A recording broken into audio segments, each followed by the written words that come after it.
for y'all. So you just go My Small Story Is, and My small story is that as an artist, I relied on a lot of things, and that one thing was creating something on canvas.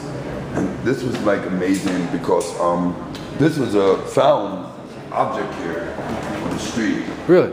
And what I did was I knew when I saw that it would have a different color to it. So I added the acrylics on it, and it really came out really fabulous. It became a cinema.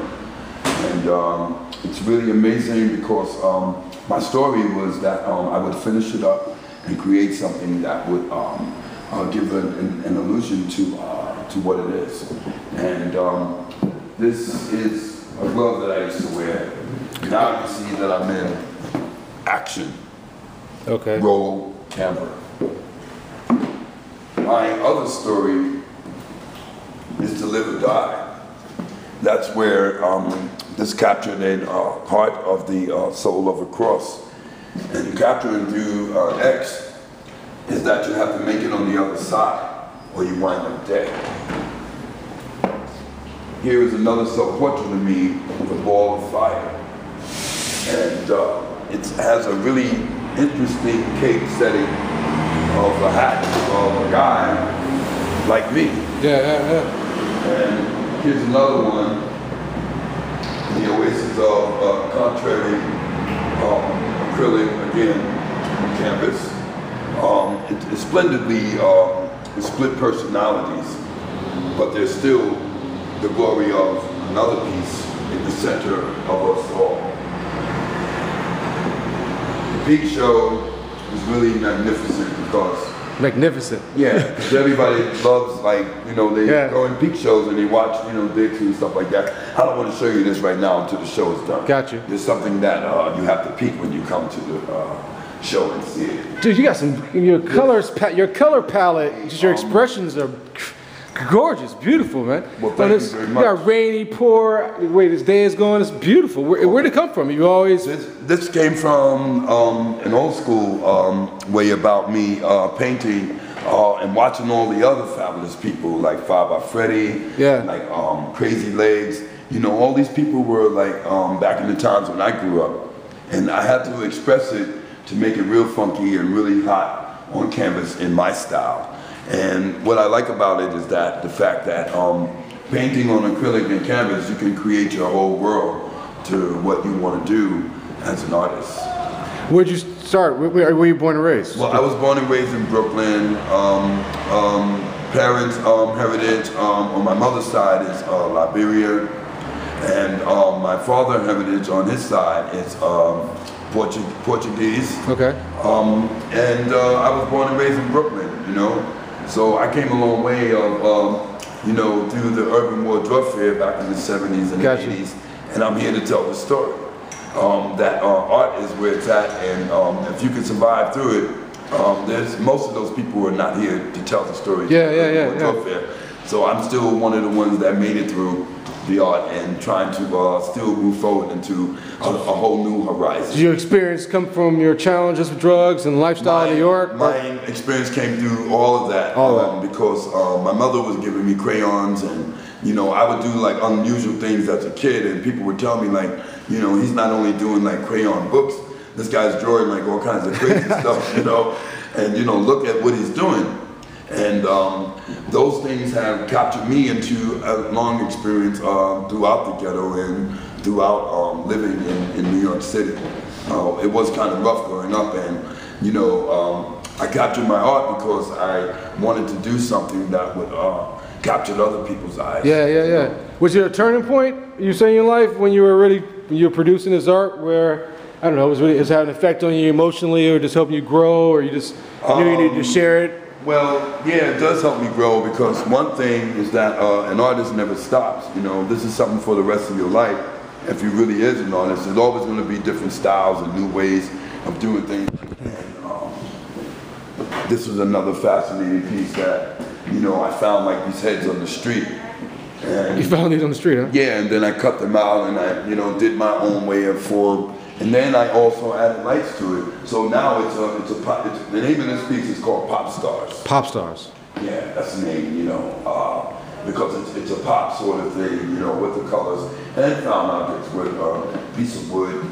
And the contrast of this is to move this into another forward into keeping this turnable piece so people can have something very unique, you know, on display. Now, have you been doing shows all the time? I mean, because I've seen you all over New York, so talk to us about some of the places you actually share your work in New York. I have been in so many different galleries. Yeah.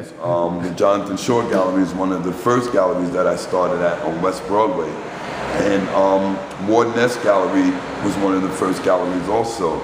So it was a combination of different galleries and moving from basements. And you know, people would give me basements, like my friend by the name of Jackie on 29th Street, and Ross. Ross Morgan was another guy that helped me out. And I created a whole new different world at that time. And some of the art is still around. And I like to keep on creating even more better things. And my style has a whole unique piece about what I do. Like for instance, this piece right here is called We're Having a Ball. You know, how can you not see that they're not having a ball? Two people sitting down and, you know, with a smile on their face.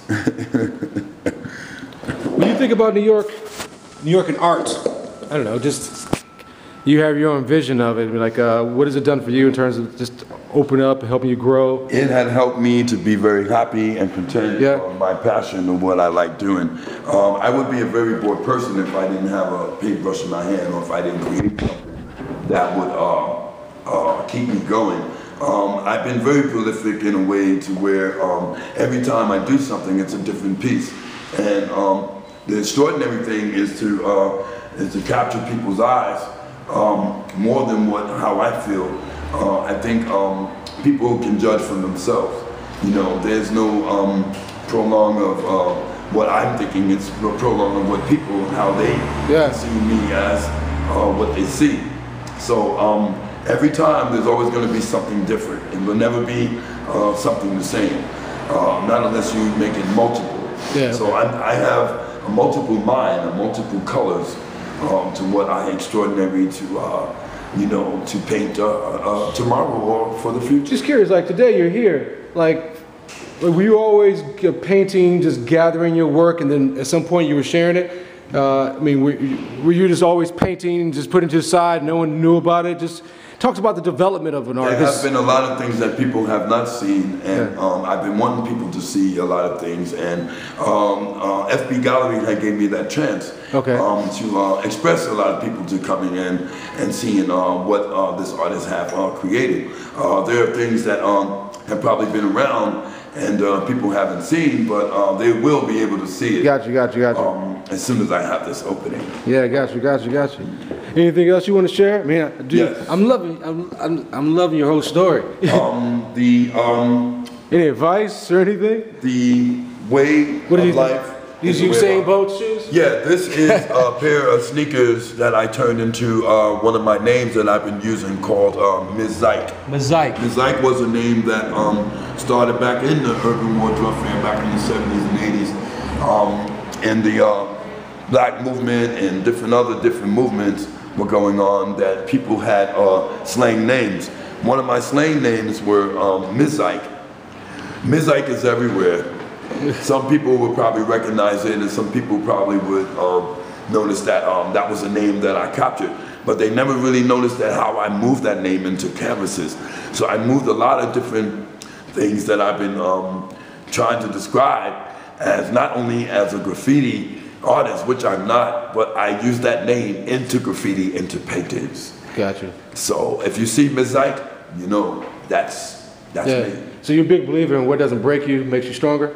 Yeah, I do believe that if you can devote yourself and dedicate your life to what you can do as any art form on this planet, you can move into a whole new different dimensional and never give up certain things, because you can possibly make things happen as an artist. And I believe this is a really exciting moment of my life right now, because is just so happy about expressing all this art to people. So it's amazing, dude. Thank you. How do people find you? How do people find you? They want to reach out to you. You can find me through FB Gallery. You can find me through PrinceMichael1@gmail.com. You can find me through themagicrug.com. Gotcha. Book by the name of Tom Matthew is another writer dealer that captured a lot of my artworks and turned it into a book that was in 40 countries. Wicked. And if you go online, you'll see all the other different abstracts and paintings that are children Christmas stories. And there's all sorts of things under Patrick McMillan, the big photographer. You will see me and him online with other different big artists and people.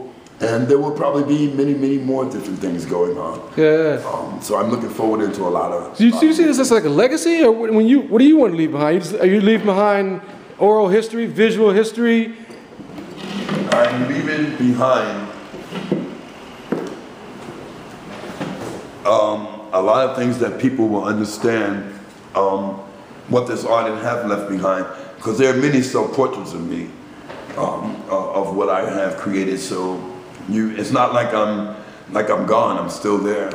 Because the pieces are self-portraits of me and different things of, the strokes and many things how I did with the brushes, and there are signatures. I can see that. Hey, last thing I was going to ask you is, you're very passionate. You love art. Talk to us about some of the people you think are iconic in the New York scene in terms of influence you or influence. I was influenced by Andy Warhol and Basquiat at the time.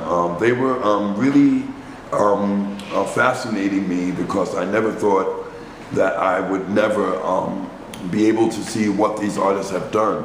And my style is a little bit different, but I was influenced by a lot of these artists. Keith Harington was another one. And there was many, many more different people, Lagabe, Gisco. Even before World War II, there was art going on, and I was looking to the constructionism of a lot of things. And I was inspired by a lot of different old artists, even the artists that ain't around. We always be inspired by many of these artists. Hopefully people will be inspired by me. Yeah, okay. Hey, are there any solutions that art can bring? Because our world is in chaos right now. They had a thing on 60 Minutes about a month ago. Okay. God bless the guy that was talking on 60 Minutes. I can't remember his name.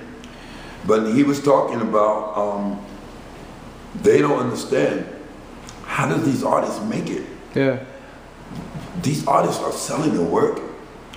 They're making it, they're doing it in these kind of times, and people wonder, like, how did this happen? How did these artists keep doing it? Well, in the art world, it's a whole new different world. And I would tell a lot of people, and I'll say only one thing: welcome to the art world. Wickedness, love, dude. Thank you, thank you very much. Thank you. Thank you. Love that, dude. Okay. What the fuck? I love that.